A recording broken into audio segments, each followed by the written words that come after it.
الحمد لله رب العالمين وصلى الله وسلم على رسوله الكريم ونبيه الأمين وعلى آله وأصحابه أجمعين. أما بعد فأعوذ بالله من الشيطان الرجيم. بسم الله الرحمن الرحيم. يا أيها الرسول بلغ ما أنزل إليك من ربك وإن لم تفعل فما بلغت رسالته والله يعصمك من الناس إن الله لا يهدي القوم الكافرين. قل يا أهل الكتاب لستم على شيء حتى تقيموا التوراة والإنجيل وما أنزل إليكم من ربكم وليزيدن كثيرا منهم ما أنزل إليك من ربك طغيانا وكفرا فلا تأس على القوم الكافرين. إن الذين آمنوا والذين هادوا والصابئون والنصارى من آمن بالله واليوم الآخر وعمل صالحا فلا خوف عليهم ولا هم يحزنون. اللهم صل وسلم على عبدك ورسولك ونبيك محمد أحمد وعلى آله وأصحابه وبارك وصل وسلم عليه. قابل قدر بزرگوں، محترم بھائیوں اور معزز سامعین، اللہ تعالیٰ نے ہمارے رسول صلی اللہ علیہ وسلم کو اور ہمارے رسول جو لے کے آئے ہیں شریعت مطہرہ، وہ اور جو کتاب آپ پر نازل ہوئی وہ قیامت تک کے لیے جن اور انس کے رشد و ہدایت کے لیے پورا سامان بھیجا ہے. یہ شرائع ہر اعتبار سے مکمل ہے اور ان شرائع نے بقیہ ادیان منسوخ کیے ہیں اور ان شرائع ہی میں اللہ نے ہدایت رکھی ہے. قیامت تک کوئی ہدایت کا کام کرے گا تو وہ ان شرائع کے مطابق چلے گا. خلاف پیغمبر کثیرہ گزید کہ ہرگز بمنزل نخواہد رسید. اس کے علاوہ کسی اور چال چلن طریق میں کوئی روشنی اور رہنمائی نہیں ہے. اس لیے اللہ تعالیٰ نے شریعت مکمل بھی فرمائی، الیوم اکملت لکم دینکم، اور جتنی نعمتیں اور احسانات تھی اللہ نے شریعت سے وابستہ فرمائی، واتممت علیکم نعمتی. اور دونوں جہانوں کی کامیابی، سرفرازی، بلند اقبالی اللہ نے دینی اسلام میں رکھی. وَرَضِيتُ لَكُمُ الْإِسْلَامَ دِينًا.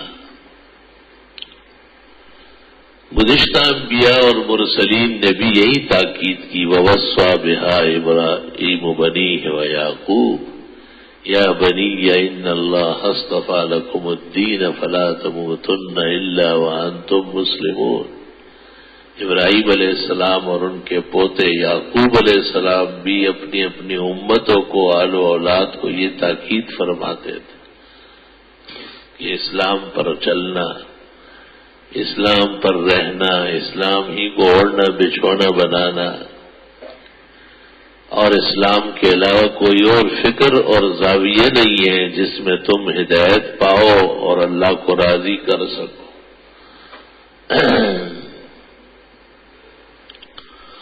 اب سوال یہ ہے کہ اسلام کیا چیز ہے؟ اصل مسئلہ اس طرف آتا ہے کہ مل اسلام، وہ اسلام ہے کیا؟ قرآن کریم میں ہے کہ ابراہیم علیہ السلام کو حق تعالیٰ نے کہا اسلم، اسلام قبول کر لیجیے. قال اسلمت لرب العالمین. فرمایا کہ اللہ رب العالمین کا پورا دین میں نے تسلیم کیا ہے.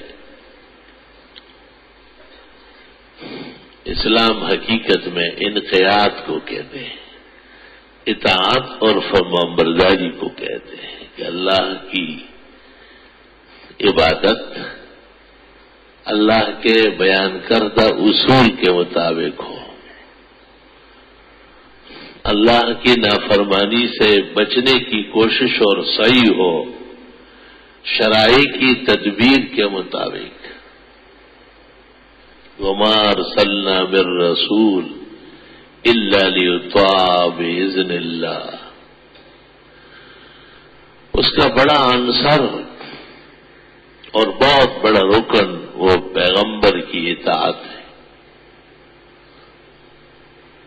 پیغمبر کی فرمانبرداری ہے. اطاعت اس کو کہا جاتا ہے کہ جو کہا ہے وہ کرو اور جیسے کیا ہے ویسے کرو، اور جس سے منع کیا ہے اس سے باز آ جاؤ.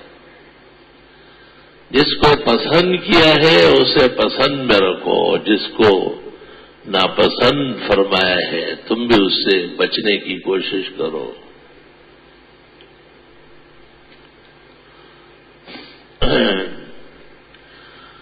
اور اس کی تشریح میں سب سے اہم کام غیر اللہ کے پوجے سے بچنا ہوگا. یہود نے حضرت صلی اللہ علیہ وسلم سے کہا کہ ہمیں تو یہ نہیں کہا گیا تھا کہ آپ کی بات مانیں اور آپ پر ایمان لے آئے. ضد اور اناد کی وجہ سے عقل معوف ہو گئی تھی. قرآن نے اس پر ایک عجیب بات کہی ہے، اسے سن لو ذرا. ام کنتم شہداء، کیا تم لوگ موجود تھے اس وقت اذ حضر یعقوب الموت، جب حضرت یعقوب علیہ السلام انتقال فرمانے لگے. دو وقت ایسے ہیں جس میں آدمی کو بہت خیال رکھنا پڑتا ہے. ایک جب کسی عقیدے اور کسی عمل کی پرچار کرتا ہو تو آدمی کو یہ غور کرنا پڑتا ہے کہ میں اس کو عقیدہ کہوں جس کو دین نے عقیدہ کہا ہو، اور میں اس عمل کی دوسرے کو دعوت دوں جس عمل سے اللہ راضی ہوتا ہو. کہیں ایسا نہ ہو کہ غیر ضروری بات کو میں عقیدہ کہوں، کہیں ایسا نہ ہو کہ ناپسند چیز کو میں پسند کے مقام پر ذکر کروں. یہ وقت بہت احتیاط کا ہے اس شخص کے لیے جس میں فکر سلیم ہو، شعور کامل ہو اور دین کی شہرائے جان، اسے بہت خیال رکھنا پڑتا ہے، بہت زیادہ. اس کو علماء کے قاعدے میں کہتے ہیں الاعتدال فی الامور. دین اور دنیا کے معاملات میں عدل سے پیش آنا، انصاف سے پیش آنا. اللہ تعالیٰ نے اس امت کو جو مقامات دیے ان میں ایک بڑا مقام یہ کہ اعتدال کی امت ہے. وَكَذَلِكَ جَعَلْنَاكُمْ أُمَّةً وَسَطًا، ہم نے تمہیں اعتدال کی امت بنایا ہے. لِتَكُونُوا شُهَدَاءَ عَلَى النَّاسِ، تاکہ تم قیامت کے دن لوگوں کے حق میں گواہی دے سکو. وَيَكُونَ الرَّسُولُ عَلَيْكُمْ شَهِيدًا، اور یوں پیغمبر بھی تمہارے حق میں گواہی دے. تو قیامت کے دن گواہی دینا اور پھر اس گواہی کی تصدیق نبی نے کرنا، یہ اس امت کو مقام حاصل ہوگا جو اعتدال کی امت. میں ایک مثال دیتا ہوں، آپ اسے سمجھ لیں. دیکھیں، مثلا ایک طعام ہم شروع کرتے ہیں کھانا کھاتے ہیں تو دائیں ہاتھ سے بسم اللہ پڑھ کر اپنے سامنے سے شروع کرتے ہیں. یہ تینوں باتیں مستحب درجے کی ہے، سنت درجے کی ہے. لیکن یہ کہ وہ طعام جو پلیٹ میں ہے اور ہم نے کھانا ہے وہ حلال ہو، یہ فرض بات ہے. یہ فرض ہونا چاہیے کیونکہ حرام سے بچنا فرض ہے. یا ایھا الرسل کلوا من الطیبات واعملوا صالحا، اے پیغمبرو حلال کھاؤ اور نیک عمل کرو.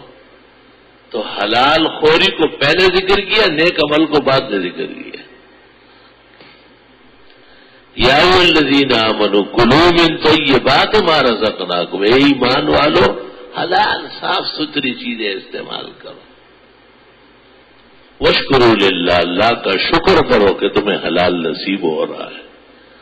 خدا کا شکر کرو کہ تم حرام و حلال جانتے ہو.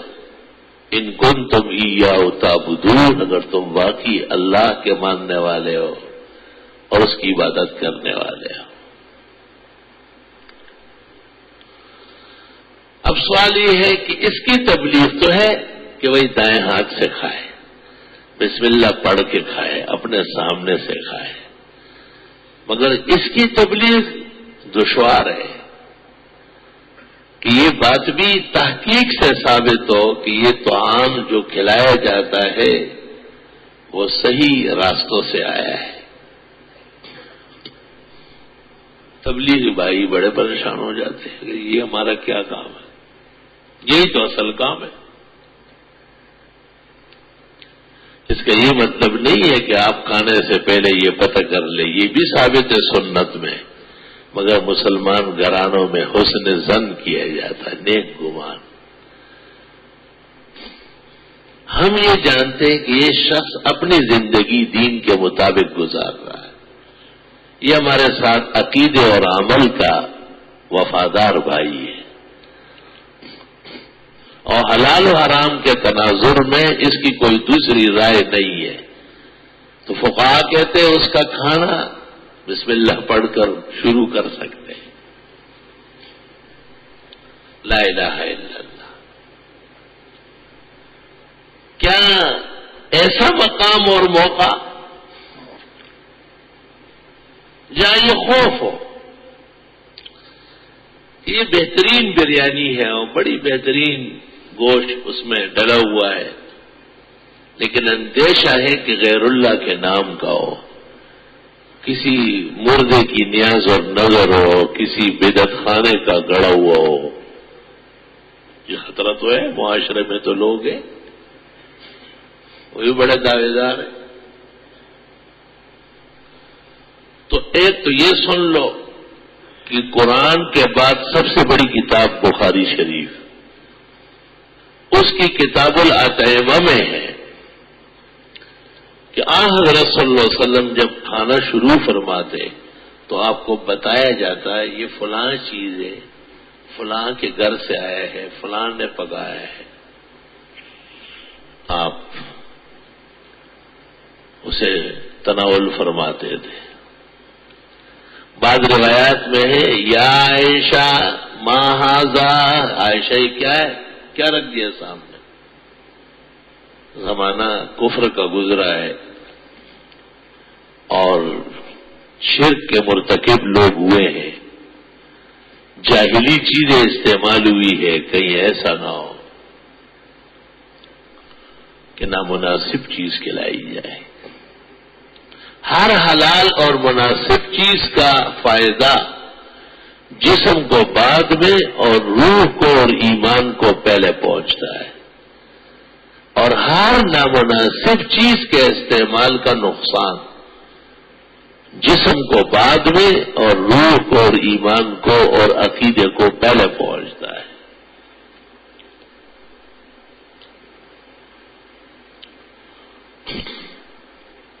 بخاری شریف میں یہ بھی ہے کہ آپ کی خدمت میں گوہ پیش کیا گیا. گوہ ایک جانور ہے جنگلی، دوب کہتے ہیں اس کو عربی میں، دوب، دوات بے دوب، پشتو میں اس کو غرمدری کہتے ہیں اور اردو والے گو کہتے ہیں۔ آپ نے اس کے کھانے سے انکار فرمایا اور فرمایا اس سے مجھے کراہیت ہوتی ہے۔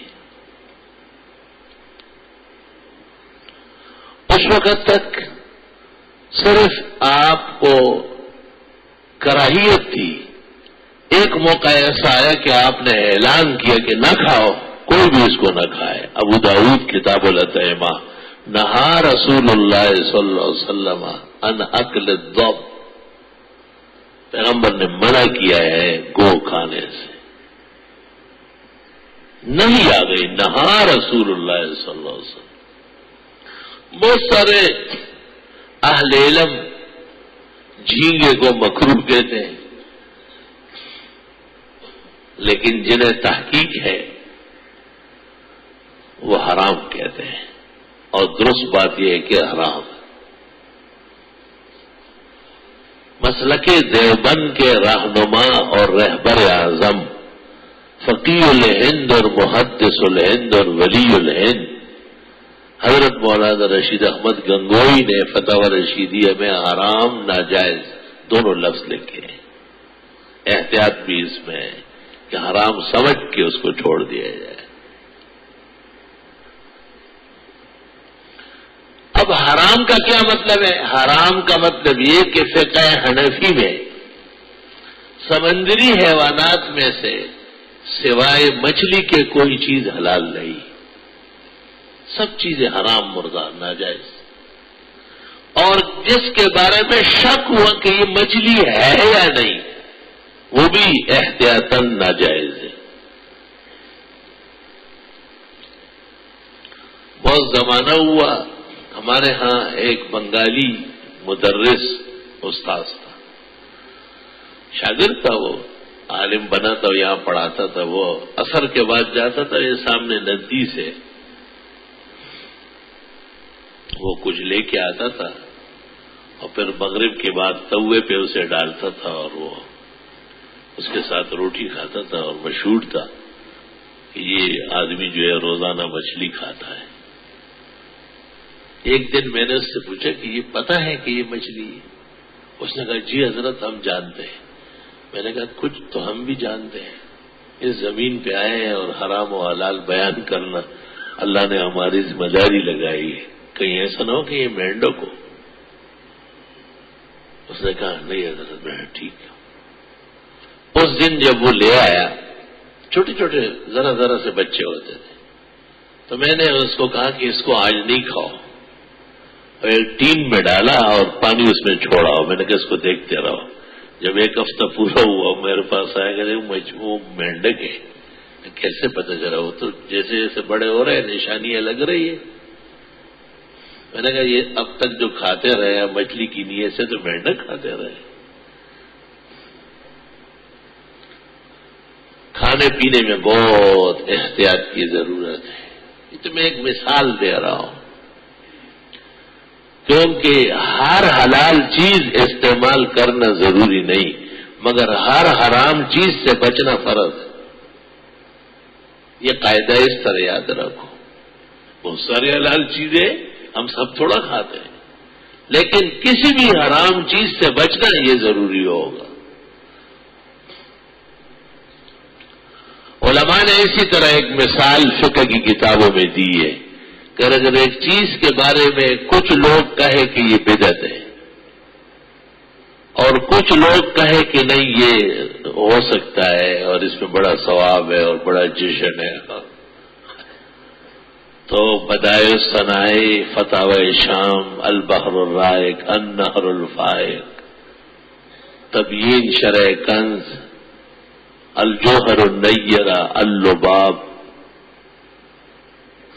تمام معتبرات میں ہے کہ خطرے سے کہ کہیں بدعت کا ارتکاب نہ ہو جائے، اس جائز اور مستحب و امر سے بھی پرہیز ضروری ہے، کیونکہ ہر جائز اور مستحب کا ارتکاب ضروری نہیں، مگر بدعت سے بچنا فرض ہے، فرض، کیونکہ بدعت اللہ اور رسول کی دشمنی کا نام ہے۔ تو دو وقت ایسے ہیں جس میں آدمی بہت احتیاط کرتا ہے اور اس کو احتیاط کرنا چاہیے۔ ایک عقیدے اور عمل کے بیان کے وقت، اس لیے تبلیغی جماعت جب نکل رہی تھی تو ان کے بزرگوں نے جو سب کے سب صف اول کے علماء، فقہا، محدثین، اتقیاء تھے، وہ بھی دارالعلوم دیوبند اور مظاہر العلوم کے اکابر و اسلاف تھے اور اعلیٰ درجے کے اپنے وقت کے صف اول کے علماء تھے۔ انہوں نے جماعت کو یہ تاکید کی کہ تم صرف فضائل بیان کرو، مسائل اہل علم بیان کریں گے، ان میں تم دخل نہ دینا تاکہ غلطی نہ ہو جائے۔ حضرت علی رضی اللہ تعالیٰ عنہ نے ایک شخص کو مسجد میں دیکھا جو بیان کر رہا تھا، تو حضرت علی ان کے پاس آئے اور اس سے پوچھا کہ آپ کیا بیان کرتے کہ قرآن کریم اور سنت کا؟ قرآن شریف میں کچھ آیات ناسخ ہے اور کچھ منسوخ ہے، آپ جانتے ہیں؟ ہم نے کہا نہیں۔ تو حضرت علی نے کندھے پہ ہاتھ رکھ کے بیٹھ جاؤ، کہیں ایسا نہ ہو کوئی ایسا مسئلہ بیان کرے جو منسوخ ہو چکا ہو۔ علم کی ضرورت تو اس طرح ہے جس طرح روح کی ضرورت ہے جسم کو، اور جس حصے سے روح نکل گئی وہ حصہ رہ نہیں سکتا، کٹنے کا قابل ہو جاتا ہے۔ علم وہ جس کی جڑیں کتاب اور سنت سے ملی ہوئی ہو، علم وہ جن کی بنیادوں میں سلف کا اتباع ہو، اور یہ نظریہ قائم ہو کہ ہمیں محفوظ دین آیا ہے اور اس میں مزید کچھ ڈالنے کی ضرورت نہیں ہے، اور ڈالنے والوں کو دین کے آئینے میں سچے اور صادق نہ مانے اور ان کے کرتوت سے پرہیز کرے۔ دوسرا وقت بہت ہی اہم مہم جس میں آدمی کو بڑا محتاط رہنا پڑتا ہے، وہ ہے جب آدمی کی روح نکلنے لگے اور اس کو اندازہ ہو کہ اب زندگی کے اسباب کمزور ہو گئے اور رہنے سہنے کے دوائی مزمحل ہو گئے۔ ایک نہ ایک وقت ایسا آتا ہے، اس سے نہ گھبرانا چاہیے اور نہ فکر مند ہونا چاہیے، اس کے لیے محتاط رہنا چاہیے۔ یہ تو جو آیا ہے وہ جائے گا۔ جناب رسول اللہ صلی اللہ علیہ وسلم جیسے مقدس ہستی، پاک انسان، پاکوں کے سردار،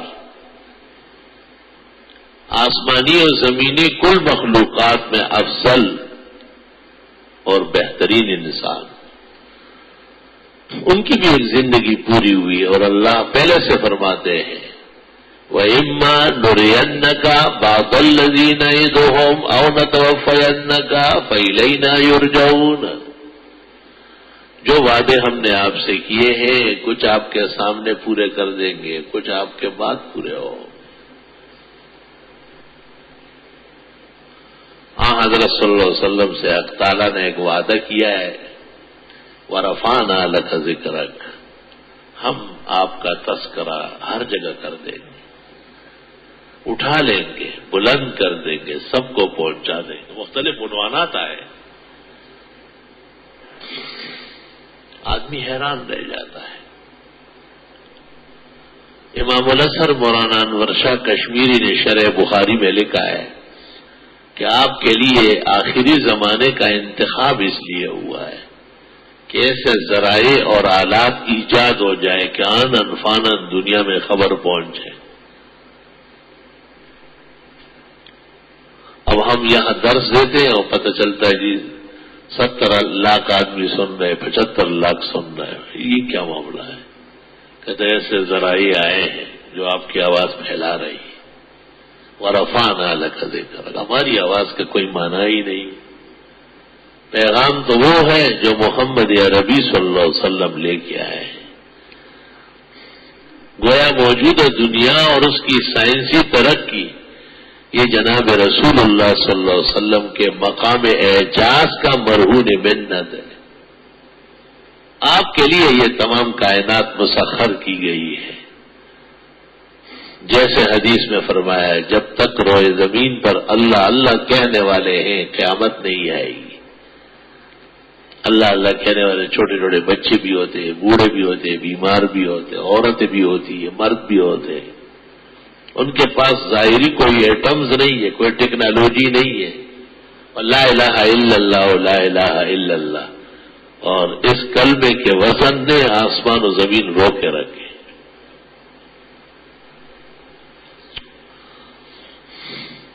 جیسے اس کلمے کے وزن سے میزان بھاری ہو جائے گا اور آدمی کو جنتی بنا دے گا, اور اس کلمے کی وجود سے, شفاعت سے 100 سال کا 120 سال کا کافر مسلمان ہو جاتا ہے. اور اس کلمے کے بعد دشمن دوست بنتا ہے اور قیمتی بنتا ہے. بخاری شریف میں ہے حضرت وحشی خدمت اقدس میں ایمان لے آیا, حضرت کے پاس آئے, کلمہ پڑھا. آپ نے اسے دیکھا اور دیکھ کے کہا انت وحشی, آپ وہ وحشی ہے؟ کہا جی حضرت. کہا انت قتلت حمزہ, میرے چچا حمزہ کو آپ نے قتل کیا. کہا تو یہ نہیں کہا کہ ہاں, کہا حضرت بات وہی ہے جو جناب کو سننے میں آئی. کیسے بادب لوگ تھے. اس کلام میں تھوڑی انہوں نے طول دے دی ہے, کیونکہ پاک پیغمبر کی موجودگی میں یہ کہ جی میں نے مارا, یہ بات ٹھیک نہیں ہے. حضرت واقعہ تو وہی ہوا ہے جو سب میں برابر مشہور ہے. حدیث شریف میں حضرت صلی اللہ علیہ وسلم فکر مند سے ہو گئے اور اس کو کہا کہ آپ ایسا کر سکیں گے کہ میرے سامنے نہ آئے. حل تستطیع, بخاری کے الفاظ ہے, ان تغیب وجہک عنی, یہ ہو سکتا ہے کہ اب میرے سامنے نہ آئے. اس نے کہا بالکل ایسے ہی ہوگا. وہاں سے گیا اور ہیمس جا کے وہاں ہیمس میں ٹھہرا. اب سوال یہ ہے کہ یہ کیوں فرمایا؟ کیونکہ آپ جب بھی انہیں دیکھتے ہیں چچا یاد آتے ہیں, کہ ایسا نہ ہو کہ اللہ تعالیٰ اس صدمے سے اس کا ایمان چھین لے. اور ایمان اس کا معتبر تھا, آپ نے تسلیم کیا کہ بالکل پکا چچا تلا مسلمان ہے ابھی, اس لیے ایمان میں شک نہیں کیا. ورنہ آپ اعلان کر سکتے تھے نبی آخر زمان ہے, آپ پر ایمان لایا جاتا ہے کہ آپ کا ایمان مسترد کرتا ہوں. اور صحابہ کہتے کہ پکڑو اس کو تکہ بوٹیاں کر لو, تار تار کرو. اس میں اگر یہ نبیوں کا کام نہیں ہوتا, اور وہ بھی رحمت والے پیغمبر جو خالص ایمان کی ترتیب, تبلیغ, تشریح, تکمیل اور تتمیم کے لیے دنیا میں مبعوث ہوئے ہیں صلی اللہ علیہ وسلم. لا الہ الا اللہ.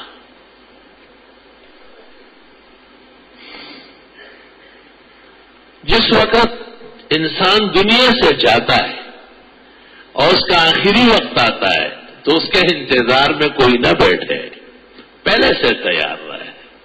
لا تموتن الا وانتم مسلمون, مرنے سے پہلے اسلام ٹھیک کر لو, اسلام پر رہو, قائم رہو, اسلام کو اپناؤ. حدیث شریف میں ہے کہ مومن جو اللہ و آخرت پر ایمان رکھتا ہو, رات کو جب سوتا ہے تو وصیت نامہ لکھ کے سو جائے, یہ میرا مال اتنا فلاں جگہ اتنا وصول ہوا, اتنا باقی ہے, میرے ذمہ اتنے حقوق ہے, یہ فلاں مہینے میں ادا کرنا ہے, یہ اگلے سال ادا کرنا ہے, یا میں فلاں کو اتنا دینا چاہتا ہوں شریعت کے مطابق. فرمایا آدمی جب رات کو سوتا ہے تو وصیت نامہ لکھ کے سرہانے رکھے، ہو سکتا ہے کہ آج رات کو اس کی روح نکل جائے۔ اور صبح ورثاء اور رشتہ دار آپس میں لڑے نہیں گئے اور مرحوم کو پابند کیا کہ آپ وصیت شریعت کے مطابق کریں گے۔ وہ جس شخص نے آپ کو کہا کہ میں نے اپنے بیٹے کو اتنا دے دیا اور آپ گواہ رہے، تو آپ نے فرمایا کہ اور بیٹے ہیں؟ انہوں نے کہا ہے۔ کہ سب کو اتنا دیا؟ اس نے کہا کہ نہیں۔ تو آپ نے کہا مجھے گناہ کے کاموں میں گواہ بناتے ہیں، ایک کو زیادہ دینا، دوسرے کو کم دینا بغیر کسی وجہ کے، یہ تو گناہ ہے، اور گناہ کے کاموں کا گواہ بننا یہ بھی گناہ ہے۔ چنانچہ آپ نے حکم دیا ہے کہ اعدلوا بین اولادکم فی العطیہ، مرنے سے پہلے دنیا میں جو دیا جاتا ہے وہ عطایا ہے، گفٹ ہے، سوغات ہے، ڈالیدہ، وہ سب کا برابر ہوگا، اور لڑکا اور لڑکی کا بھی برابر ہوگا۔ مرنے کے بعد تو 2 لڑکیاں ایک لڑکے کے حکم میں ہیں، للذکر مثل الانثیین، مگر یہ وراثت، اور وراثت زندگی میں نہیں ہوتی۔ کوئی شخص زندہ ہے، اس کا تمام مال و دولت اسی کا ہے، کوئی بیٹا بیٹی کوئی حق نہیں رکھتے، حق ہی نہیں رکھتے، 1 انچ 1 چٹان کے مالک نہیں۔ فقہاء تو یہاں تک کہتے ہیں کہ زندگی میں کمانے والے بیٹے وہ بھی کچھ حق نہیں رکھتے، بلکہ وہ مزدور ہے باپ کے۔ ہم مال و ابی، فتح شام، کوئی یہ نہیں کہہ سکتا ہے کہ میں کما رہا تھا اور چھوٹے بچے پل رہے تھے، غلط۔ آپ باپ کی زندگی میں مزدور تھے، مزدور کسی چیز کا مالک نہیں ہوتا۔ آپ خرچ بھی کرتے تھے، چھوٹے بچے تھوڑا تھوڑا کھاتے تھے، آپ زیادہ کھاتے تھے، ان کے خالی کھانا پینا سود تھا، اور آپ کتنی عیش و عشرت کرتے تھے، یہ حساب بھی آپ کرے ہوئے۔ ماں باپ کی زندگی میں اولاد کسی چیز کی مالک نہیں۔ مسئلہ اچھی طرح کان کھول کے سنو، شرق اور غرب میں ایک ہی جواب ہوگا، جو علم اور فقہ جانے گا۔ اور مرنے سے پہلے ماں باپ جو دینا چاہے وہ اولاد کے نام گفٹ ہے، عطایا ہے، اور اس میں بیٹا اور بیٹی برابر ہے۔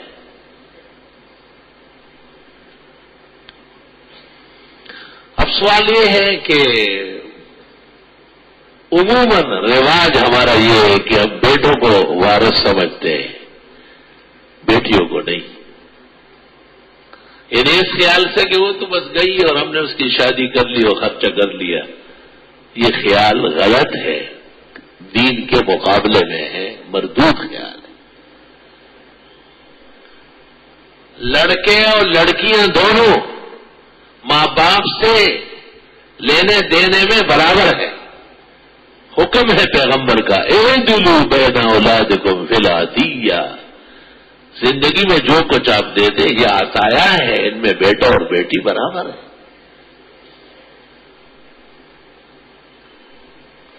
اب قرآن سنو کیا کہتا ہے، ذرا قرآن کی سنا کرو، ارمان کیا کتاب آئی ہے وہ ہے۔ قرآن ایک نقشہ پیش کرتا ہے وراثت کا۔ للرجال نصیب مما ترک الوالدان والاقربون، مردوں کا حصہ ہے اس مال میں جو ماں باپ یا رشتہ دار چھوڑ مرے۔ وللنساء نصیب مما ترک الوالدان والاقربون مما قل منه او کثر، لڑکیوں کا بھی حصہ ہے، عورتوں کا بھی، ماں باپ کے مال میں یا رشتہ داروں کے مال میں، مال تھوڑا ہو یا زیادہ۔ عام طور پر خیال ہوتا ہے کہ اگر بیٹیوں کو بھی صحیح طرح دوں تو بیٹے کا کم ہو جائے گا۔ کم اور زیادتی تم رہنے دو، یہ ہمارا کام ہے۔ تم اپنا حق صاف کر کے گردن عذاب سے چھڑا کے ادھر آ جاؤ، کہ ایسا نہ ہو کہ وہیں سے پھند لگا کے آیا جائے۔ اور یہ حصہ دینا کیسا ہے؟ ماں باپ کے اخلاق پر ہے، ماں باپ کی مرضی پر ہے. آگے سنو کیا کہتے ہیں، نصیبا مفروضا، یہ حصے جو مقرر ہے اللہ فرماتے یہ فرض ہے، یہ میں نے فرض مقرر کیے.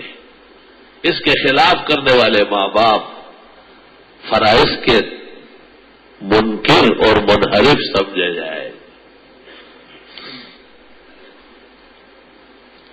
بخاری شریف میں ہے، ایک شخص نے آپ سے کہا میرا بڑا مال ہے، بڑی دولت، رشتہ داروں سے خوش نہیں ہوں.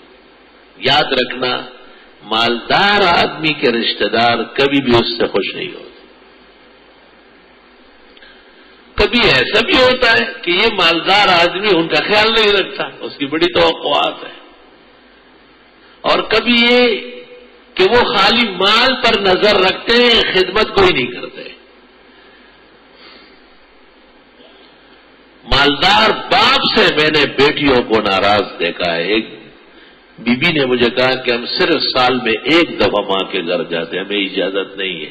ہم 8 بہنیں ہیں، ماں باپ نے کہا ادھر آنا نہیں، ہم تمہارا حق دے چکے ہیں. میں نے ان کے والدین سے گفتگو کی، سخت غلطی پر تھے اور بہت نصیحت کی جو اللہ نے مجھے توفیق دی. تو کبھی ادھر سے نقصان، کبھی ادھر سے نقصان، کل جرندروانا کل دانی لندی. پشتوں میں کہتے ہیں کبھی چکی خراب اور کبھی اناج گیلا. تو اس شخص نے بھی کہا کہ میرے رشتے دار جو ہے وہ اچھے لوگ نہیں ہیں اور بڑا پیسہ بچ رہا ہے، کیا کروں؟ 1000 پیغمبر کیا ہستی ہے آپ کی. اس زمانے میں کوئی مولوی ہوتا کہ ہمارے مدرسے میں دے رہا اور کوئی کام دنیا میں وہ ایک ہی کام رہ گیا ہے، مدرسے میں دیں گے، دیا جا رہا ہے تبھی تو قائم ہے.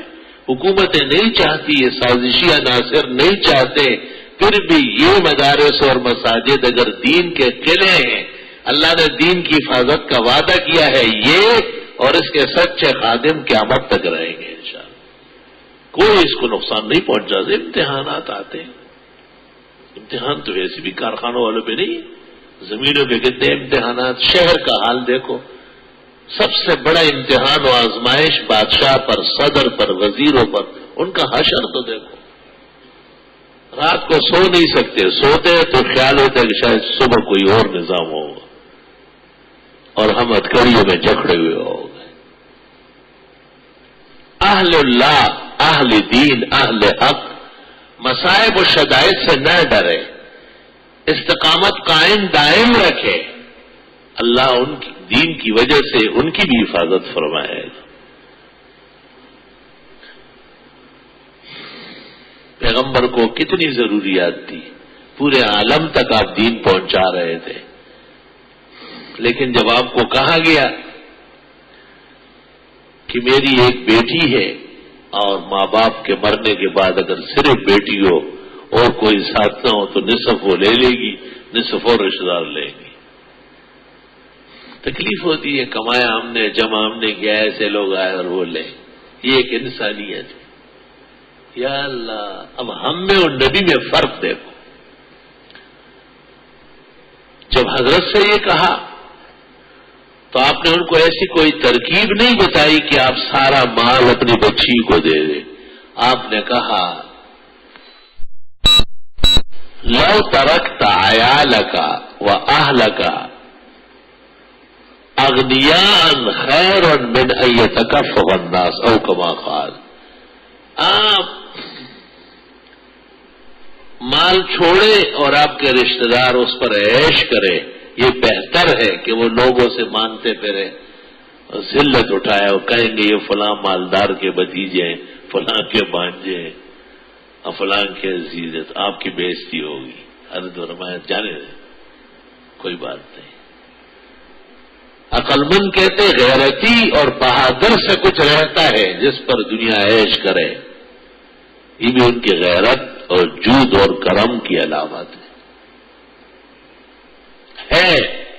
مشکل لمحہ جسے اللہ نے پیغمبر کے ذریعے آسان فرمایا ہے.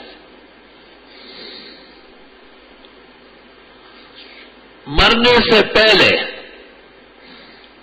یا مرتے وقت ہوش و آواز کی شرط پر ایک شخص جو دنیا سے جاتا ہے وہ جو وصیت کرے گا وصیت 1/3 میں نافذ ہوگی. کل مال کے 3 حصے ہوں گے، موجود چیزیں، آنے والی چیزیں، گھر، زمین، نقدی، ادار، بینک بیلنس، سب چیزیں. مثلا وہ 3 لاکھ ہے، وصیت کا نفاذ 1 لاکھ میں ہوگا. 1,03,000 کا 1/3 ہے. 2/3 میں اس کا کوئی کام نہیں، یہ نکل چکا ہے قبضے سے، رشتہ داروں کا ہو چکا ہے. عجیب بے وفا چیز ہے مال. ابھی بستر پر پڑا ہوا ہے، روح نکلی نہیں، ادھر ادھر دیکھ رہا ہے اور اس نے بہت کچھ باتیں کی، لیکن شریعت نے کہا مال کا میزانہ نکالو اور وصیت کا نفاذ صرف ثلث مال میں ہوگا، اور 2 ثلث وہ رشتہ داروں کے ہو چکے ہیں. پرائے مال میں کوئی حکم نہیں کر سکتا ہے، غلط ہے. استغفر اللہ استغفر اللہ. اس بے وفا مال کے لیے لوگ کیا کیا کرتے ہیں، قتل کرتے ہیں، چوریاں کرتے ہیں، دھوکے کرتے ہیں، ڈکیتیاں کرتے ہیں، تعلقات پر آگ لگاتے ہیں، دلوں کو صدمے پہنچاتے ہیں. توبہ توبہ. 6 لاکھ روپے گھر موجود ہے، شریعت کہتی ہے 2 آپ کے ہیں، 4 رشتہ داروں کے ہیں، بس آپ کو قبر میں رکھتے ہیں اور یہ ان کو بانٹتے ہیں. قدیم زمانے میں جب علم کا عروج تھا تو جب آدمی مر جاتا تھا اور اس کو رکھ لیتے تھے تو قبر پر جو عالم مسئلہ بیان کرتا تو وراثت کا بیان کرتا. مرحوم کے رشتہ داروں سے لکھوا لیتے تھے کتنی بیویاں ہیں، بیٹیاں ہیں، بیٹے ہیں، کتنا مال ہے، ماں باپ اولاد کس طرح ہے، لکھ لیے. خبر پر باتیں کرتے کرتے مسائل درمیان میں یہ بیان کرو اور علماء سب چاروں طرف بیٹھے ہوئے. اور اہم مسئلہ اسلام میں وہ وراثت اور فرائض کا ہے،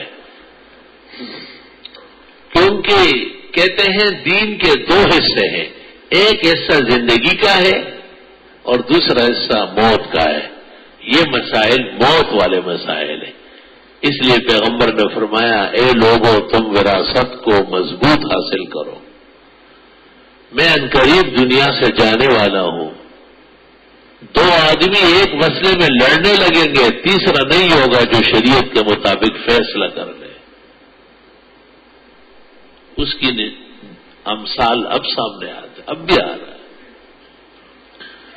میں خود ایک جنازے میں شریک تھا اور بڑے حضرات موجود تھے، وہ آگے آگے تھے، لیکن جب انہوں نے تقسیم کی تو میں نے آواز دی کہ تقسیم غلط ہے، اس طرح نہیں ہے. اتفاق سے بعض چیزوں کی طرف ان کا ذہن نہیں گیا. موت کے تمام مسائل مشکل ہیں، اس کو مشکل علم بھی کہا گیا ہے. اور بعض لوگ زندہ کو مردہ سمجھ لیتے ہیں تاکہ اس کو حصہ نہ ملے اور اس کو مل جائے.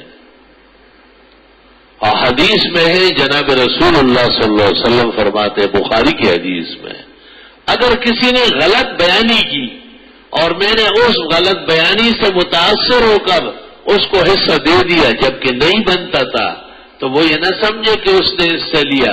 انما قطعت له قطعة من النار، میں نے جہنم کی آگ کا ٹکڑا کاٹ کے اس کو دیا ہے. غلط بیانی کی، جھوٹ بولا ہے.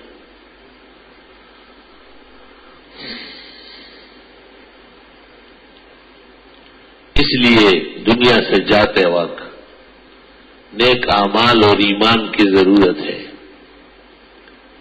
اور نیک اعمال اور ایمان کے محافظ میں سے ایک عمل مال کی تقسیم باقاعدہ شرعیہ ہے. اعزاء و اقربا کے ساتھ برتاؤ وصیت صالحہ کے ساتھ، شرعیہ کے ساتھ ہے. اچھی طرح باتیں سن لو اور سمجھنے کی کوشش کرو اور اس پر عمل کرو اور دوستوں کو خیر کی تبلیغ کرو. تبلیغ صرف چند چیزوں کا نام نہیں، پورے اسلام کے آگے بڑھانے کا نام ہے. ہر شخص اپنی صلاحیت سے کرے گا اور ان مسائل کی کرے گا جو اس کو سمجھ آ چکے ہو. ناسمجھی میں مسئلہ بیان کرنا غلط ہونے کا اندیشہ ہے جس کا نقصان شدید ہو سکتا ہے. قرآن اس لیے کہتے ہیں فاسألوا اہل الذکر، علماء سے پوچھا کرو ان کنتم لا تعلمون، اگر تم نہیں جانتے ہو. اور ہماری فقہ میں لکھا ہے کہ بادشاہ مسلمین کو چاہیے کہ غدویہ مسافت پر عالم بٹھائے. غدوی اس کو کہتے ہیں کہ فجر پڑھ کر ایک آدمی روانہ ہو جائے اور ایک عالم تک پہنچے اور اس سے مسئلہ پوچھ لے اور پھر زور سے پہلے پہلے اپنے گھر واپس آ جائے. یہ صبح سے لے کے زور تک یہ غدوی مسافت. اور مسائی اس کو کہتے ہیں کہ زور پڑھ کے روانہ ہو گیا، ایک عالم دین کے پاس پہنچا، اس کو اپنا سوال بیان کیا، انہوں نے جواب دے دیا اور جواب لے کر کے یہ اپنے گھر رات آنے سے پہلے پہلے پہنچ گیا. غدوہ شہر و رواہ شاہ، یہ روحی ہے. اس سے پتہ چلتا ہے کہ مسائل کی کتنی قدر و قیمت. اور یہ بہت سخت افتنان ہے. میں ایک ہوٹل میں ٹھہرا ہوا تھا، اس میں وہ چینل چلتے تھے. مجھے ساتھیوں نے کہا ذرا یہ دیکھو، تو مذہبی باتیں ہو رہی تھی. میں اس کو سننے لگا، دیکھنے لگا. انہوں نے جو آیتیں پڑھی قرآن کی وہ قرآن میں نہیں ہے. جی بالکل، وہ آیت قرآن میں ہے ہی نہیں. میں نے اپنے ساتھی سے کہا یہ آیات نہیں ہے، کہ یہی کرتے ہیں، ان کا یہی کام ہے پوری دنیا کو غیر اسلام پہ ڈالنا ہے. یہ چینلوں پہ جو ڈانس کر رہے ہیں ان کا یہی کام ہے. کہ اہل حق علماء تو آتے نہیں ہیں، آپ کے یہاں جائز ہی نہیں. اب ہمیں بتائے کہ ہم لوگوں کو کیسے بچائیں. بہت درد اور فکر کی بات ہے. کہ اس کے جوابات سنو، وہ جواب ایسا سوال جو جواب گندم.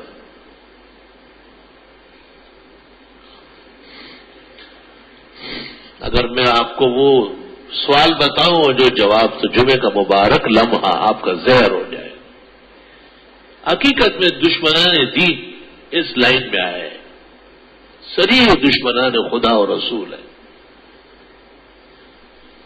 3-4 دن تک یہی میں دیکھتا رہا، حیران ہوتا رہا کہ یار اب کتنے نو مسلم ہوں گے، کتنے ہمارے بیچارے مسلمان ہوں گے، ان کے یہ شکل و صورت کو دیکھ کے وہ سمجھیں گے کہ یہ مذہبی لوگ ہیں.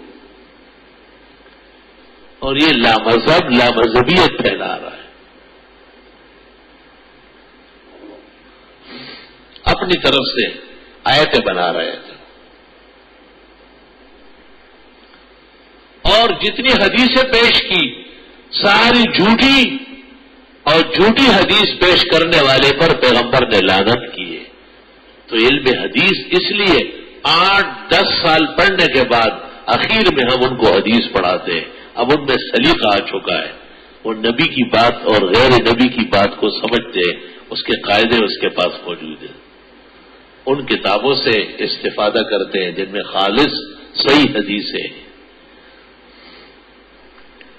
عام عربی عبارت ہے، اس کو پیغمبر کی طرف منسوخ کرتے تھے. پیغمبر نے فرمایا ہے اور حضرت فرماتے صلی اللہ علیہ وسلم، بخاری مسلم ترمذی میں، من کذب علی متعمدا، جس نے جان بوجھ کر مجھ پر جھوٹ بولا،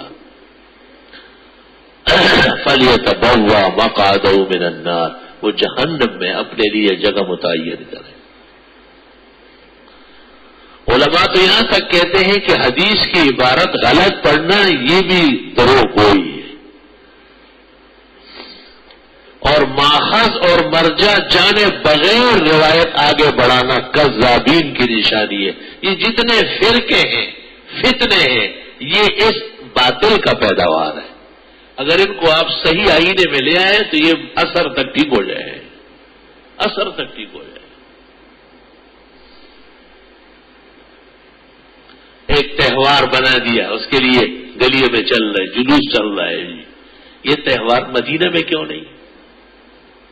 یہ مکہ مکرمہ جیسے پاک ملک میں کیوں نہیں ہے؟ ان کو کیوں اس کا پتہ نہیں؟ دروغ، جال، دجل، بے بنیاد حرکتیں. اور جیسے یہ ایسی حکومت ہے، ایک آرڈر کیوں نافذ نہیں کرتے کہ عید الفطر تو وہاں کی عید ہے، اس کا جلوس کہاں ہے؟ اور عید الاضحیٰ مسلمہ مدینہ میں بھی اور پاکستان میں بھی، مکہ مکرمہ میں بھی اور کراچی میں بھی، سارے جہان میں عید ہے وہ، تو اس کے لیے تو اس طرح کے پروگرام نہیں ہے جو آپ نے یہاں اٹینشن کیے ہیں، اور اس کے نتائج کیا آ رہے ہیں سامنے، یہ تو دیکھیں، آپس میں تفرقہ، آپس میں قتال، اور کس قدر خطرناک قسم کی خبریں بنتی ہے، پورا ملک خطرے میں ڈالا جاتا ہے ان کاموں کے لیے جس کی کوئی حقیقت موجود نہیں ہے۔ اور عجیب بات ہے، جو دکھ کی بات ہے، جو اہل حق آگے بڑھتے ہیں یا اہل حق سیاسی زعماء ہیں، ایسے موقع پر ان کی زبانوں پر بھی مہریں لگی ہے، وہ اپنے اغراض اور مفادات کے لیے خاموش رہتے ہیں۔ اللہ اس لیے فرماتے ہیں کہ جب دنیا سے جاتے ہو تو اپنا دینی نظام درست کر لو اور کوشش کر لو کہ اللہ آپ کی وجہ سے کسی ایک کو بھی دین کی سمجھ دے۔ لَأَن يَهْدِيَ اللَّهُ بِكَ رَجُلًا، اگر ایک آدمی کو بھی اللہ نے آپ کی وجہ سے ہدایت دی، خَيْرٌ لَكَ مِنْ حُمُرِ النَّعَامِ، دنیا کے بڑے سے بڑے مال سے بڑھ کر قیمت دی۔ تو حضرت یعقوب علیہ السلام وہ جب دنیا سے جانے لگے تو انہوں نے اپنے بیٹوں کو جمع کیا، خاندان کو جمع کیا، اور ان کو ایک نصیحت کی۔ حضرت اسحاق علیہ السلام کا بیٹا یعقوب علیہ السلام، اور اسحاق علیہ السلام بیٹے ہیں ابراہیم علیہ السلام کے، یہ حضرت سارا سے ہے اور حضرت ہاجر سے اسماعیل علیہ السلام۔ قرآن کہتا ہے ام کنتم شہداء، کیا تم اس وقت موجود تھے اذ حضر یعقوب الموت، جب یعقوب علیہ السلام کی موت کا وقت آیا۔ پتہ چل جاتا ہے، بہت ساری بیماریوں میں پتہ چلتا ہے، انسان کو خود پتہ چل جاتا ہے کہ بس اب دنیا سے جانا ہی، اور انبیاء کو وحی سے بھی بتایا جاتا ہے۔ یا بنی، اے میرے بیٹو، ان اللہ اصطفیٰ لکم الدین، بے شک اللہ تعالی نے تمہارے لیے دین اسلام چنا، فلا تموتن الا وانتم مسلمون، صرف اور صرف اسلام لے کے جاؤ دنیا سے، یہی تمہاری کامیابی کا طریقہ ہے۔ اور باقاعدہ ان سے پوچھا ما تعبدون من بعدی، میرے بعد کن کے راہ رسم کرو گے؟ قالوا نعبد الہک، بیٹوں نے کہا پوتوں نے، جو آپ کا معبود ہے اسی کو پکاریں گے، وَإِلَٰهَ آبَائِكَ، اور جو آپ کے بڑوں کا بھی الہ تھا۔ بڑے کون ہیں؟ الہک وَإِلَٰهَ آبَائِكَ ابراہیم واسماعیل واسحاق، یہ مذہب کے بڑے ہوتے ہیں، نبی بڑے ہوتے ہیں، صحابہ بڑے ہوتے ہیں، مذہب کے بڑے عام لوگ نہیں ہوتے ہیں۔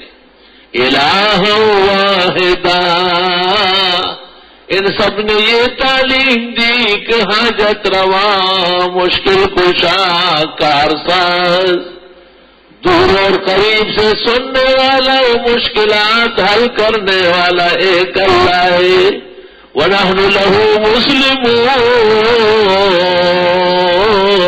اور ہم اس اللہ کے سامنے گردن نہادے، اسی کا دین ماننے والے ہیں۔ اللہ تعالیٰ کل کائنات کو توحید پر استقامت عطا فرمائے اور سنت اپنانے کی توفیق عطا فرمائے، اور حیات اور ممات کی دینی تیاری کی توفیق عطا فرمائے۔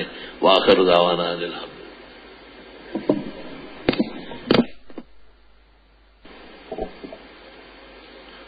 الحمد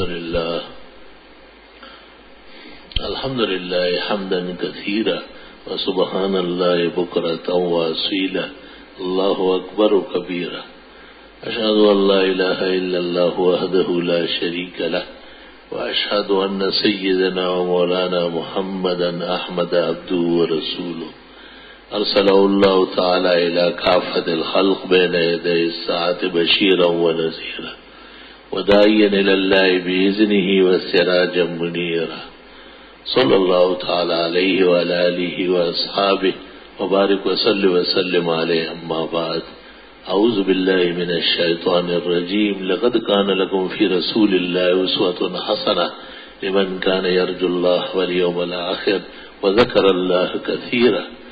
قال النبي صلى الله عليه وسلم: من رأى منكم منكرا فليغيره بيده وإن لم يستطع فبلسانه وإن لم يستطع فبقلبه وذلك أضعف الإيمان. وفي رواية: ليس وراء ذلك حبة خردل من الإيمان. وقال النبي صلى الله عليه وسلم: إنما بعثت معلما. وقال صلى الله عليه وسلم: إنما بعثت لأتمم مكارم الأخلاق. بارك الله لنا ولكم في القرآن العظيم ونفعنا وإياكم بالآيات والذكر الحكيم. إنه تعالى جواد قديم كريم ملك بر ورب رؤوف رحيم.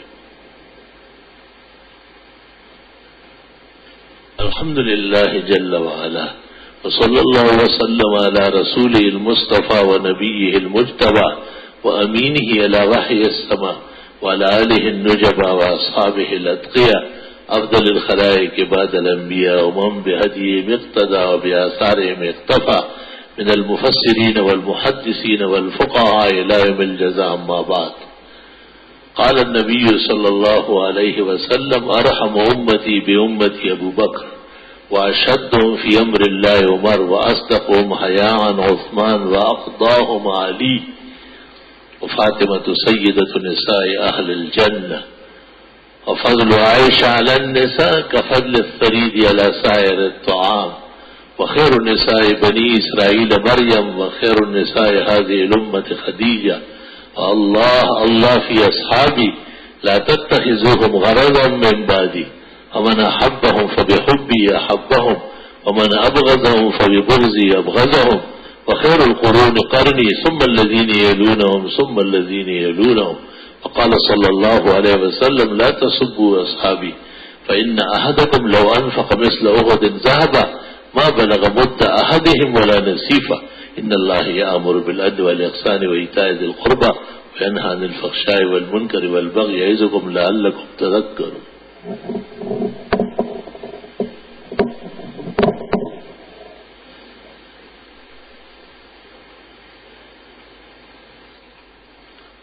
پوچھا ہے کہ اگر ایک شوہر نے ٹیلی فون پر اپنی بیوی کو ایک طلاق دی اور جب دوسری مرتبہ بھی اسے طلاق بول رہی تھی کہ لڑکی بے ہوش ہو گئی، لڑکی طلاق واقع ہو چکی ہے. جو طلاق خاوند دے وہ واقع ہو جاتی ہے، لڑکی ہوش میں رہے یا بے ہوش ہو جائے. اس کا حساب اس کے ساتھ اللہ کرے گا کہ بغیر کسی وجہ کے ایک مسلمان کو کیوں دکھایا. طلاق ہو چکی ہے. دوسرا مسئلہ یہ کہ لوگ کہتے ہیں کہ عورت کھلے آسمان کے نیچے تلاوت نہ کرے اور نہ ہی نماز پڑھے. بہتر یہ ہے کہ خاتون کمرے میں ڈھکی ہوئی جگہ میں نماز پڑھے اور عبادت کرے.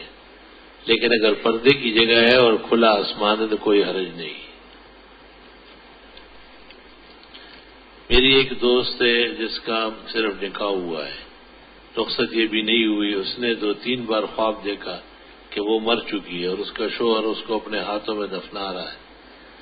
موت کی تعبیر موت نہیں ہے، کبھی کبھی برکت حیات بھی ہوتی ہے.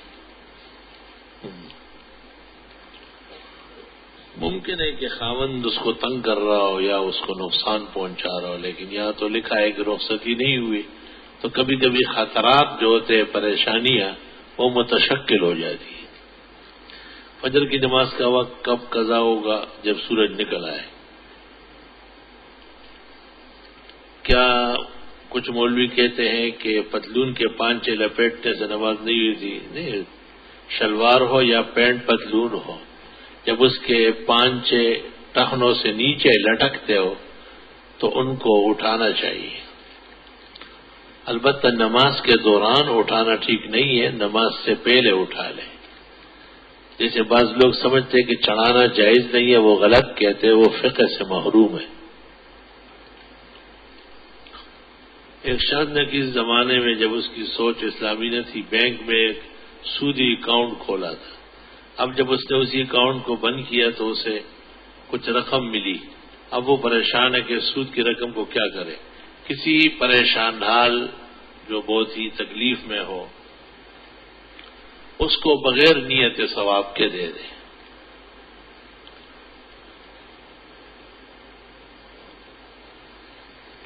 میرا نام محمد بنارس خان ہے. مجھے ایک آدمی بتایا کہ اس کے شروع میں محمد نہ لکھا کرو کیونکہ یہ ہندوؤں کا نام ہے.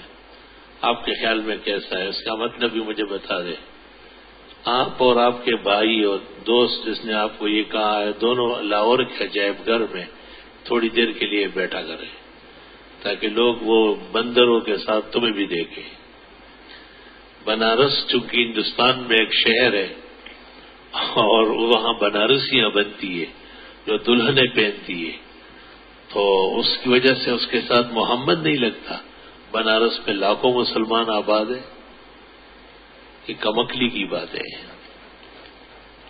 زید نے انور کو 5 لاکھ روپے کی رقم بطور قرض دی. دونوں میں طے پایا زید انور سے ناچار 4 سالوں تک اس رقم کو مطالبہ نہیں کرے گا. اب سوال یہ کہ ان 4 سالوں میں اس 5 لاکھ پر زکوٰۃ کون دے گا؟ 5 لاکھ رقم کا جو مالک ہے سال گزرنے کے بعد بمعنی فائدے یا بنفی نقصان کے کل رقم کی زکوٰۃ مالک دے گا. تم نے سوال سمجھے بغیر آگے بڑھایا ہے. ایک بندہ اپنے رشتے دار سے خفا ہے اور کہتا ہے کہ اگر میں اس کے گھر جاؤں تو میری بیوی پر طلاق. کچھ عرصے کے بعد لوگ ان کی صلح کراتے ہیں کیا اس کی بیوی پر طلاق ہو جائے گی؟ اور اس نے کہا تو تھا کہ اگر میں ان کے گھر جاؤں تو میری بیوی کو طلاق ہوگی. درست بات یہ ہے کہ وہ اس کے گھر نہ جائے اور اپنی بیوی کو حلال اپنے پاس رکھے. اب یہ جملہ ناقص ہے. آیا اس نے ناراضگی کے عالم تک کہا ہے یا ہمیشہ کے لیے کہا ہے؟ تحریر میں بظاہر کوئی لفظ ایسا نہیں ہے تو احتیاط تو ہے، لیکن اس قسم کے جملے اسی فور اور غضب سے وابستہ ہوتے ہیں. تو اگر اس ناراضگی کے عالم میں چلا جاتا تو طلاق ہو جاتی، اور ناراضگی کے بعد جو صلح ہو گئی ہے تو اب طلاق واقع نہیں ہونا چاہیے. احتیاطاً اس کو دوبارہ لکھ کے ہمارے دارالفتہ بھیج دیں. کیا مسلم غیر مسلم ممالک میں بینک کی نوکری کا ایک ہی حکم ہے؟ جی ہے، ایک ہی حکم ہے. نماز معراج میں فرض ہوئی، اس سے پہلے عبادت کا طریقہ کار کیا تھا؟ موجودہ 5 نمازیں معراج میں ہیں. اس سے پہلے ظہر اور فجر اور عصر مقرر تھی پہلی وحی کے ساتھ ہی. نظر و نیاز کے لفظی معنی کیا ہے؟ اللہ تعالیٰ کے نام کی عبادت. کیا فطرانہ شروع اسلام میں متفق اور کھجور پر منعقد تھا؟ اس کی مقدار کتنی لگائی گئی تھی؟ سوا ہمارے لیے کتنے کلو کا ہے؟ جب سے فطرہ آیا ہے تو آپ نے فرمایا ہے کہ صاع من بر صاع من تمر او من زبیب او شعیر، گندم دے کھجورے دے یا کشمش دے یا جو دے تو 1 صاع دیں گے. ہمارے حساب سے 3.5 کلو بنتا ہے. حضرت معاویہ کے زمانے میں گندم روم سے منگوایا گیا اور بڑا مہنگا پڑ گیا. صحابہ کے اتفاق سے انہوں نے کہا یہ نصف صاع دے، یعنی 2.25 کلو. اس پر پھر فتویٰ ہو گیا. اب بھی افضل و بہتر صاع دینا ہے. کھجور کی قیمت 3.5 کلو، کشمش کی قیمت 3.5 کلو، جو کی قیمت 3.5 کلو.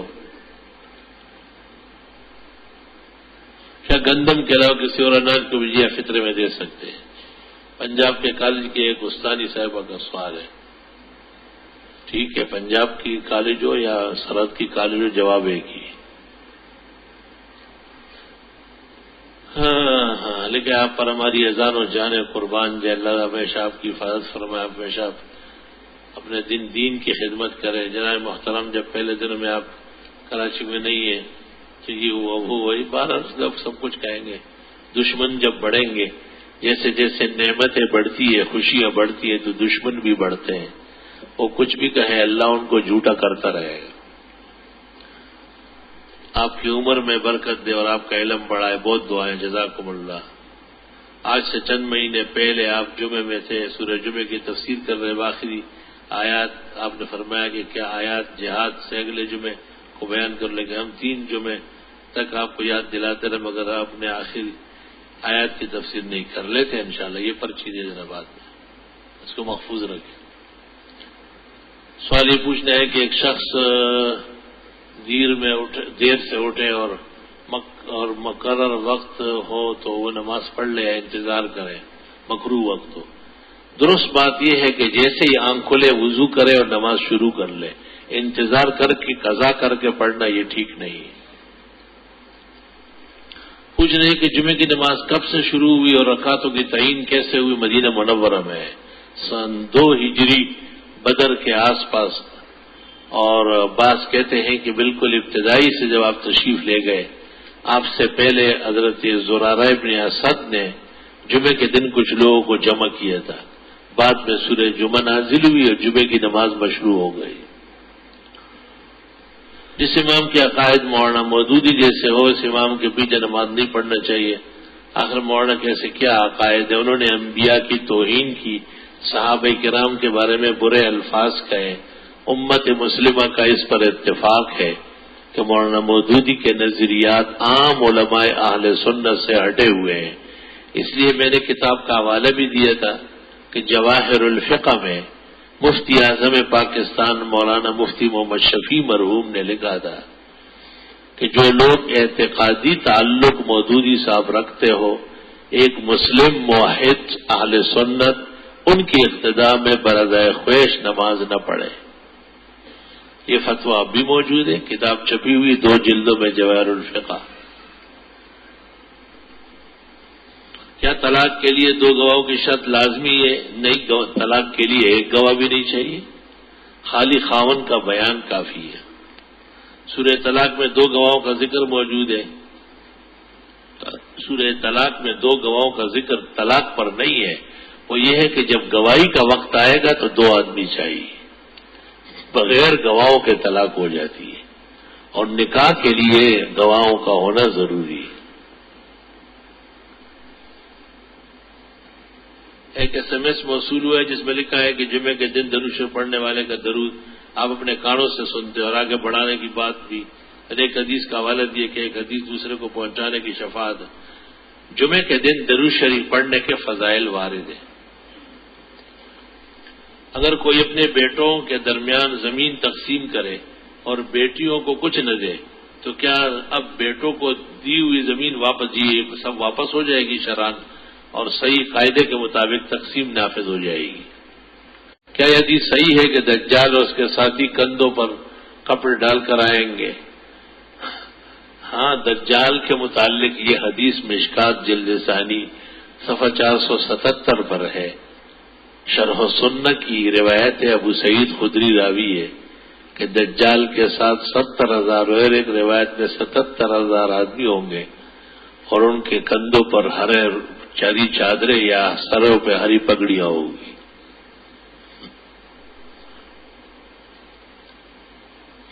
لوہے کے بنے ہوئے زیورات امت محمدیہ کی عورتوں پر حرام ہے. جی ہاں، لوہا تو ویسے مطلقاً حرام ہے نا، لوہا جائز نہیں ہے. خاتون کے لیے تو سونا چاندی جائز ہے تو لوہا کیوں پہنتی ہے؟ لیکن اگر لوہا کسی اور دھات کا تابع ہو جائے، مقصد تو سونا چاندی ہے، لوہا اس میں ویسے ہے، پھر جائز ہے. میری عمر 27 سال ہے اور میری داڑھی اور سر کے بال سفید ہو گئے، جس کی وجہ سے شادی میں مسئلہ ہو رہا ہے. آپ بال کالے کر لیں. آج کل تو بڑے بڑے بزرگ مولویوں نے داڑیاں کالی کر دی. جس کی شادی کی ضرورت ہو یا بیوی جوان ہو یا رشتے اور گھر میں فرق آ سکتا ہو، ان کو اجازت دی ہے کہ وہ داڑھی کالی کر لیں. جماعت کھڑی ہونے کا ٹائم پورا ہو اور امام بھی موجود ہو تو ایک صاحب ترتیب شخص کا انتظار نہ کرنے سے وہ نماز کے بعد لوگوں سے لڑائی جھگڑا کرتا ہے اور مسجد میں شور مچاتا ہے کہ جماعت میں میرا انتظار کیوں نہیں کیا، کہ ایسے ترتیبی نماز کا انتظار شرعاً جائز ہے؟ نہیں، کسی کا کوئی انتظار نہیں، جب وقت ہو گیا ہے تو جماعت کھڑی ہونا چاہیے۔ امام کا انتظار بے شک ہو سکتا ہے، اور امام جس کا انتظار کرنا چاہے اسے اجازت ہے۔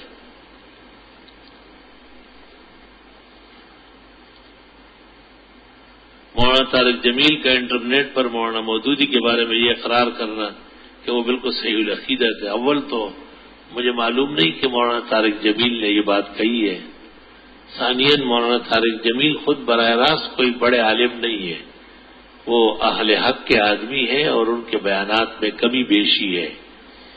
جو اکابر امت ہے جیسے شیخ الاسلام حضرت مولانا حسین احمد مدنی، استاذ العرب والعجم مولانا یوسف بنوری، مفتی اعظم پاکستان مفتی محمد شفیع، ان تمام بزرگوں نے صراحت کے ساتھ وضاحتیں کی ہے اور مودودی صاحب کی کتابوں پر گرفتیں کی ہے، تو اس کی روشنی میں کتابوں کا جو غلط ہونا ہے وہ واضح ہو چکا ہے، اس میں کوئی بات باقی نہیں۔ تفصیلات کے لیے آپ حضرت مولانا یوسف لدھیانوی مرحوم کی کتاب اختلاف امت اور صراط مستقیم ملاحظہ فرمائیں، اس کا پہلا حصہ۔